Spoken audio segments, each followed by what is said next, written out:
वाला नमक जो काफ़ी ज़माने से लोग यूज़ करते आ रहे हैं, आज हम उसको फ्लेवर्ड करेंगे कुछ स्पाइसेस से और ग्रीन चिली से। जो उत्तराखंड में आपने सुना होगा नून सॉल्ट काफ़ी फेमस है, फ्लेवर्ड सॉल्ट। हाँ, हम उसी से फ्लेवर्ड करेंगे और अपने सैलेड वगैरह में डेली यूज़ में यूज़ करेंगे।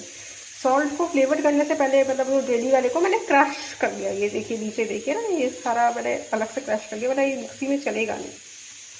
इसे धो के एक बार ये सुखा के मार्केट से लाने के बाद उसके बाद क्रश करके फिर मिक्सी में ग्राइंड करेंगे। देखिए फ्रेंड्स, सारा सॉल्ट क्रश हो गया है और कुछ भी पानी वानी डालने की ज़रूरत नहीं। और खुशबू तो मैं आपको कैसे बताऊँ कैसे कितनी अच्छी आ रही है। ये अब हम इस कंटेनर में स्टोर कर देंगे और हमारा ये फ्लेवर्ड सॉल्ट बनके तैयार है, जो किसी भी